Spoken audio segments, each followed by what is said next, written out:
El primer disparo rompió el silencio del amanecer helado como un trueno de acero. A 40 grados bajo cero, donde el metal se vuelve quebradizo y el aceite se congela como cemento, el obús de 152 milímetros salió del cañón del M-10 soviético, con una velocidad de salida de 580 metros por segundo. El proyectil de 43 kilogramos atravesó el aire polar trazando una parábola invisible, su ojiva girando a 3.000 revoluciones por minuto para estabilizarse durante los 16 segundos que tardó en recorrer 14 kilómetros, hasta impactar contra las fortificaciones alemanas al otro lado del río Neva. La explosión levantó una columna de nieve y tierra congelada de 20 metros de altura, desintegrando búnkeres de hormigón reforzado que habían resistido meses de asaltos.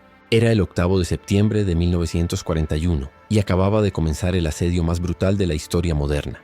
872 días durante los cuales la artillería soviética se convertiría en la única línea de defensa entre la supervivencia de una ciudad y su aniquilación total. El obús M-10 de 152 milímetros modelo 1938 era una obra maestra de la ingeniería soviética diseñada por la Oficina de Diseño de Motovilika bajo la dirección del ingeniero F.F. Petrov.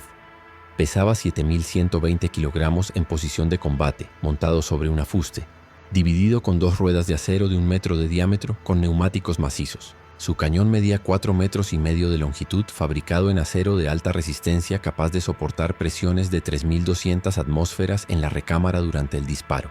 El mecanismo de retroceso hidráulico absorbía la energía del disparo, permitiendo que el cañón retrocediera 90 centímetros antes de regresar a su posición original en menos de 2 segundos, listo para disparar nuevamente. La cadencia de fuego sostenida era de 4 disparos por minuto con tripulación experimentada, pero en situaciones desesperadas podían alcanzar 6 disparos en 60 segundos, sacrificando precisión por volumen de fuego. El alcance máximo era de 17.300 metros, pero los artilleros soviéticos descubrieron que podían extenderlo a 19.000 metros incrementando la carga de propelente, aunque esto reducía la vida útil del cañón de 1.500 disparos a menos de 800. En el cerco, donde cada proyectil contaba más que la longevidad del arma, esta modificación se convirtió en práctica estándar. La munición del M-10 era tan letal como diversa. El proyectil explosivo estándar OF-530 contenía 6 kilogramos de TNT, suficiente para crear un cráter de 4 metros de diámetro y lanzar fragmentos letales en un radio de 50 metros. El proyectil perforante BR-540 podía penetrar 120 milímetros de blindaje de acero homogéneo a 1.000 metros de distancia, convirtiendo el obús en un arma anticarro improvisada cuando los tanques alemanes intentaban aproximarse. Pero quizás el más devastador era el proyectil incendiario O-530A, relleno con una mezcla de termita y fósforo blanco que ardía a 2.000 grados Celsius, capaz de fundir acero estructural y convertir posiciones fortificadas en hornos. Los artilleros aprendieron a alternar tipos de munición en secuencias calculadas. Primero explosivos para romper defensas, luego perforantes para eliminar vehículos, finalmente incendiarios para anegar el terreno. Esta doctrina de fuego en capas transformó cada batería de artillería en un sistema de armas multifuncional que podía adaptarse instantáneamente a cualquier amenaza. A lo largo del perímetro del cerco, 122 baterías de artillería de diferentes calibres formaban un anillo de acero que rugía día y noche.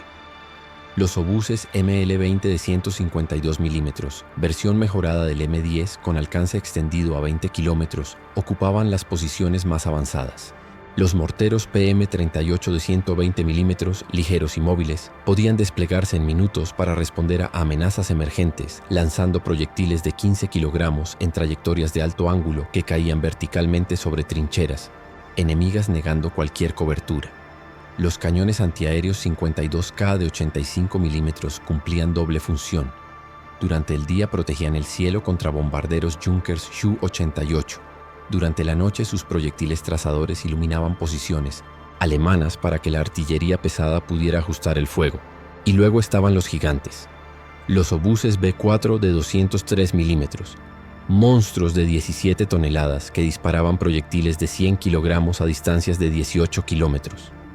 Cada disparo del B-4 generaba un retroceso tan violento que las ruedas de la fuste se hundían 30 centímetros en el suelo congelado. El desafío técnico de operar artillería a temperaturas extremas era monumental.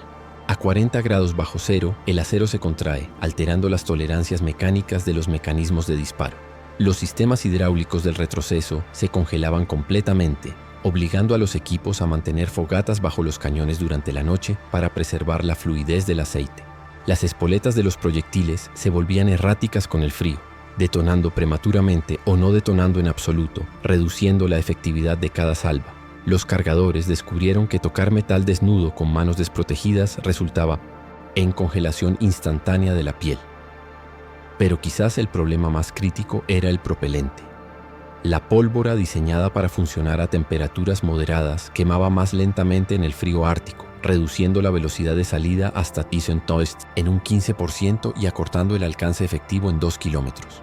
Los ingenieros respondieron desarrollando cargas propelentes especiales con aditivos químicos que mantenían tasas de combustión constantes incluso a 50 grados bajo cero, una innovación que se convertiría en estándar para toda la artillería soviética de Teatro Norte. La logística de mantener 122 baterías disparando continuamente durante 872 días era una pesadilla de ingeniería industrial. Cada batería de 4 M10 consumía 320 proyectiles diarios en operaciones normales, duplicándose a 640 durante bombardeos de supresión. Esto significaba transportar 38.400 proyectiles diariamente a través del lago Ladoga congelado, la única ruta de suministro disponible durante el invierno. Camiones gas AA modificados con orugas improvisadas arrastraban remolques cargados con 3 toneladas de munición sobre hielo de 1,5 metros de espesor, avanzando a velocidades de 15 kilómetros por hora, mientras bombarderos alemanes intentaban romper la ruta de la vida. Los conductores aprendieron a dispersar los vehículos en formaciones abiertas, porque un solo bombazo sobre un convoy concentrado podía destruir suficiente munición para silenciar una batería completa durante días. Durante el verano, cuando el lago se derretía, barcazas blindadas de fondo plano transportaban la carga bajo cobertura de la oscuridad. El sistema de control de fuego era sorprendentemente sofisticado para 1941. Cada batería tenía un puesto de observación avanzado equipado con Stereo Rangefinders SF-40, dispositivos ópticos de 3 metros de base que permitían calcular distancias con precisión de 50 metros hasta 25 kilómetros. Los observadores transmitían coordenadas por radio R105 a las baterías, donde calculadores de tiro usaban tablas balísticas y reglas de cálculo mecánicas para determinar elevación, azimut y carga propelente en menos de 90 segundos. Pero la verdadera innovación era el sistema de fuego concentrado. Múltiples baterías dispersas a lo largo de kilómetros podían sincronizar sus disparos para que todos los proyectiles impactaran simultáneamente en el mismo punto, multiplicando el efecto destructivo. Una salva coordinada de 48 obuses M10 podía entregar 2 toneladas de explosivos en un área de 100 metros cuadrados en menos de 30 segundos, volatilizando cualquier estructura fortificada. Esta táctica, conocida como puño de acero, requería comunicaciones perfectas y sincronización cronométrica, precursoras directas de los sistemas de control de fuego computarizados modernos. La contraartillería alemana era formidable. Los obuses SFH-18 de 150 mm de Krupp tenían alcance de 13.300 metros, precisión superior gracias a mejores ópticas 6 y munición más consistente. Los artilleros alemanes empleaban tácticas de dispara y desplaza, calculando posiciones de baterías soviéticas mediante triangulación de destellos de disparo y moviendo sus cañones antes de que llegara el fuego de respuesta. Pero tenían una desventaja crítica: escasez de munición. Cada proyectil alemán debía transportarse desde fábricas en Polonia a través de líneas ferroviarias constantemente saboteadas por partisanos. En contraste, las fábricas de Leningrado seguían produciendo proyectiles dentro de la ciudad sitiada, mujeres y adolescentes trabajando turnos de 16 horas en talleres sin calefacción, manufacturando 200 proyectiles diarios con materiales reciclados. La calidad era inferior. Tasas de fallo del 20% comparadas con 5% de munición preguerra. Pero el volumen compensaba. Por cada proyectil alemán que caía sobre posiciones soviéticas, 5 soviéticos respondían. Esta asimetría matemática de fuego lentamente desgastó las capacidades ofensivas alemanas. Los cañones ferroviarios representaban la artillería más poderosa del cerco. El TM-1-180, un monstruo de 180 milímetros montado sobre vagones blindados de ferrocarril, podía disparar proyectiles de 97 kilogramos a Pisintaoye, 37 kilómetros de distancia. Su diseño permitía rotar la torreta completa a 360 grados, convirtiendo el tren en una batería móvil que podía aparecer en cualquier sector del frente. Disparar 30 proyectiles en 15 minutos y retirarse por rieles antes de que llegara el fuego de contrabatería.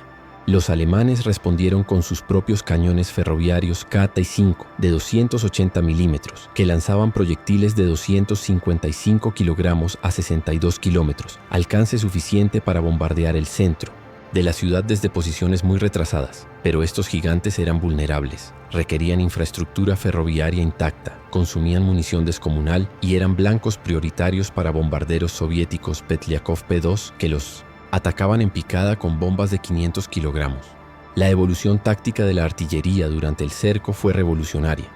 Al principio, las baterías operaban independientemente, respondiendo a amenazas locales sin coordinación centralizada. Pero para diciembre de 1941, el mando soviético implementó el sistema de coordinación de fuego del Frente de Leningrado, un centro de comando que integraba observación aérea, reconocimiento terrestre y reportes de radio en un único cuadro operacional. Aviones de reconocimiento PO-2, biplanos de tela operando a baja altitud durante la noche, sobrevolaban líneas alemanas fotografiando posiciones con cámaras modificadas. Los negativos se revelaban en laboratorios móviles y se entregaban al centro de comando en menos de 2 horas. Analistas identificaban baterías enemigas, depósitos de munición y concentraciones de vehículos, asignando objetivos prioritarios a baterías específicas. Este ciclo de observación, decisión, acción, completado en menos de 4 horas, permitía a la artillería soviética destruir objetivos estratégicos antes de que se dispersaran. Era una forma primitiva de guerra centrada en redes, 50 años antes de que el concepto se formalizara. Los proyectiles cohete Katyusha añadían una dimensión de terror psicológico al arsenal soviético. Lanzados desde camiones BM-13 en salvas de 16 cohetes de 132 milímetros, estos proyectiles no guiados transformaban áreas de 1000 metros cuadrados en paisajes lunares en menos de 10 segundos. La precisión era terrible, dispersión de 300 metros a 10 kilómetros de distancia, pero el efecto moral era devastador. El chillido característico de los cohetes en vuelo, producido por aletas estabilizadoras que vibraban a frecuencias audibles, podía escucharse a 5 kilómetros de distancia, anunciando destrucción inminente. Pero los Katyusha tenían limitaciones críticas. Cada lanzador solo transportaba 16 cohetes y requería 30 minutos para recargar, durante los cuales era vulnerable. La doctrina soviética los empleaba en ataque relámpago: desplegarse, disparar toda la carga y retirarse. En menos de 5 minutos, 20 lanzadores podían aparecer simultáneamente en un sector, liberar 320 cohetes en 30 segundos y desaparecer antes de que los alemanes localizaran sus posiciones. La artillería antiaérea 52K de 85 milímetros se convirtió en la columna vertebral de la defensa del cielo. Cada cañón podía disparar 20 proyectiles por minuto hasta altitudes de 10.000 metros, creando cortinas de fuego que obligaban a los bombarderos alemanes a volar más alto, reduciendo su precisión. Los proyectiles utilizaban espoletas de tiempo mecánicas que detonaban a altitudes preestablecidas, lanzando fragmentos de acero que podían perforar fuselajes de aluminio a 100 metros de distancia. La efectividad era baja. Se necesitaban aproximadamente 3.000 proyectiles para derribar un bombardero, pero el volumen compensaba.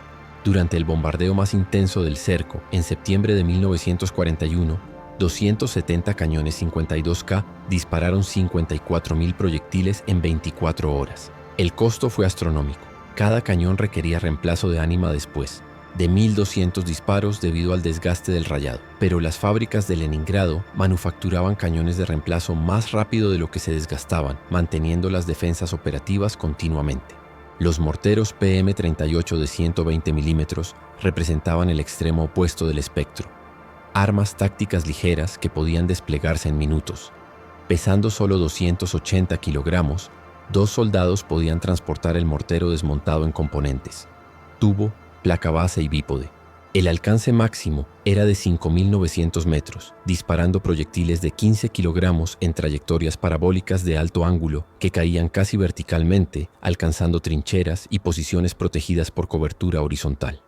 La cadencia de fuego era de 15 disparos por minuto, y una sección de 3 morteros podía saturar un área de 50 metros cuadrados con 45 proyectiles explosivos en 60 segundos. Los morteros soviéticos empleaban tácticas de fuego errante: disparar 3 salvas rápidas, desmontar el arma, desplazarse 100 metros y repetir desde nueva posición. Esta movilidad constante los hacía casi imposibles de localizar, eliminar. La innovación técnica continuó durante los 872 días. A principios de 1942, ingenieros soviéticos desarrollaron proyectiles subcalibrados para los M-10, proyectiles de menor diámetro envueltos en sabots desechables que incrementaban la velocidad de salida en 30%, extendiendo el Isentali alcance a 23 kilómetros. La tecnología era experimental y las tasas de fallo alcanzaban el 40%. Pero cuando funcionaban, permitían alcanzar objetivos previamente seguros detrás de líneas alemanas. Depósitos de combustible, puentes ferroviarios puestos de mando. En verano de 1942 aparecieron los primeros proyectiles de humo químico, proyectiles que liberaban cortinas de humo blanco de 200 metros de ancho que persistían durante 30 minutos, ocultando movimientos de tropas y negando observación enemiga. Los alemanes respondieron con sus propios proyectiles de humo, resultando en duelos bizarros donde ambos bandos intentaban cegar al oponente mientras despejaban su propio campo visual mediante cálculos de viento y dispersión. El papel de la artillería evolucionó de defensivo a ofensivo durante 1943. En enero de ese año, el Ejército Rojo lanzó la Operación Iskra, diseñada para romper el cerco mediante un asalto coordinado desde múltiples direcciones. La preparación artillera comenzó a las 9:30 de la mañana del 12 de enero. 2.200 cañones disparando simultáneamente durante 2 horas y 20 minutos, liberando 120.000 proyectiles sobre líneas alemanas. El volumen de fuego era tan intenso que observadores reportaron temblores sísmicos detectables a 50 kilómetros de distancia. Las posiciones alemanas simplemente dejaron de existir. Trincheras colapsadas, búnkeres pulverizados, campos, minados detonados en masa por la sobrepresión. Esta táctica de martillo de Thor, concentración masiva de fuego en frentes estrechos, se convertiría en doctrina estándar soviética para el resto de la guerra. Los obuses autopropulsados Su-152 representaban la convergencia de artillería y movilidad blindada. Montando un cañón de 152 milímetros en el chasis de un tanque KV-1S, estos vehículos combinaban potencia de fuego de obús con protección de blindaje de 45 milímetros y movilidad de 40 kilómetros por hora. Podían acompañar avances de infantería, proporcionando apoyo de fuego directo contra fortificaciones mientras resistían fuego de armas pequeñas y metralla. El Su-152 disparaba el mismo proyectil OF-530 que el M-10, pero desde una plataforma que podía reposicionarse en minutos en lugar de horas. Durante la ruptura final del cerco en enero de 1944, 24 Su-152 avanzaron en la primera oleada, destruyendo 37 búnkeres alemanes fortificados en combate directo a distancias de 500 a 1000 metros. El concepto de artillería móvil blindada experimentado en Leningrado evolucionaría en los sistemas autopropulsados modernos como el M109 Paladin y el PCEH-2000. La munición inteligente hizo su debut primitivo durante el cerco. A finales de 1943 aparecieron proyectiles soviéticos con espoletas de proximidad acústicas, dispositivos que detonaban la ojiva cuando micrófonos internos detectaban el sonido característico de motores de tanque.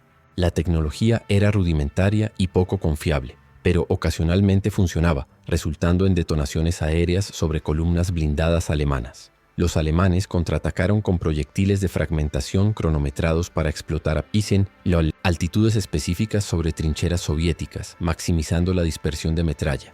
Esta carrera armamentista de espoletas inteligentes fue precursora directa de las municiones modernas guiadas por GPS, láser y radar que dominan los campos de batalla contemporáneos. El coste de mantener el fuego continuo era monumental.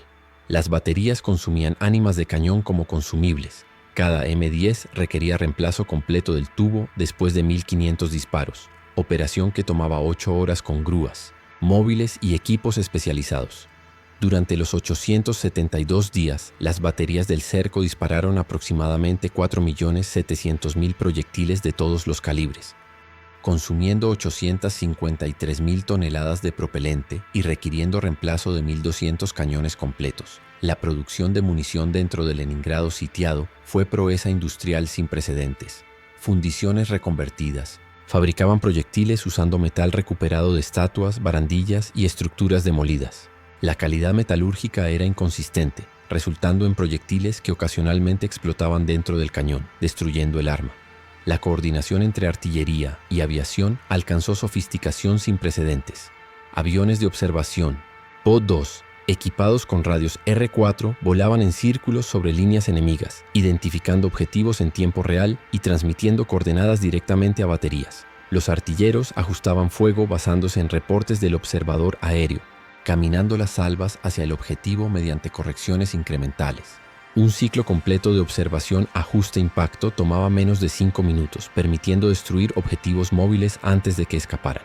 Esta integración aire-tierra era revolucionaria para 1942 y estableció precedentes para los modernos. Sistemas de strike coordinado, donde drones MQ-9 Reaper identifican objetivos para artillería M-677 guiada por GPS, cerrando el ciclo en menos de 60 segundos. El legado técnico del cerco de Leningrado redefinió la artillería moderna. Las tácticas de fuego concentrado sincronizado evolucionaron en los modernos sistemas de comando y control digital. Los conceptos de artillería autopropulsada, probados con Su-152, se refinaron en plataformas como el M109 Paladin y el Panzerhaubitze 2000. Las municiones inteligentes primitivas crecieron hasta convertirse en proyectiles Excalibur guiados por GPS con precisión de 2 metros a 40 kilómetros. Y la doctrina de saturación masiva de fuego perfeccionada en los bombardeos de Iskra sigue siendo fundamental en artillería contemporánea, solo que ahora ejecutada con precisión quirúrgica en lugar de volumen bruto. Cuando el cerco finalmente terminó el 27 de enero de 1944, las baterías soviéticas habían disparado su última salva coordinada. 2.000 cañones liberando simultáneamente en celebración, un rugido de acero que resonó durante 90 segundos, continuos. Los M10 supervivientes, sus tubos desgastados hasta límites críticos, sus sistemas de retroceso funcionando con fluidos improvisados, sus afustes agrietados por 2 años de estrés continuo, permanecieron en posición durante días. Adicionales, testigos silenciosos del fin de la batalla más larga de la historia moderna. 872 días de fuego continuo habían transformado máquinas en leyendas, demostrando que la superioridad tecnológica se construye no solo en laboratorios, sino en campos congelados donde la ingeniería enfrenta el límite absoluto del rendimiento bajo condiciones que desafían toda especificación de diseño. Las baterías de artillería del cerco no fueron solo armas, fueron manifestaciones de la capacidad humana de crear sistemas que persisten más allá de sus límites proyectados, que funcionan cuando toda lógica sugiere colapso, que disparan incluso cuando los manuales técnicos dicen que deberían haberse desintegrado. Cada proyectil disparado en aquel infierno congelado llevaba no solo explosivos, sino la determinación de mantener el fuego pase lo que pase, de nunca ceder el cielo ni el suelo, de responder a cada ataque con 10 veces más acero. Y cuando finalmente se silenciaron, habían escrito un nuevo capítulo en la historia de la tecnología militar. La artillería no solo como instrumento táctico, sino como columna vertebral estratégica capaz de sostener imperios o derrumbarlos. Todo dependiendo de quién tenga el temple de mantener el fuego durante 872 días consecutivos en el infierno congelado. Si valoras la ingeniería detrás de la historia militar, suscríbete a Guerreros del Aire y activa la campanita para más análisis técnicos épicos.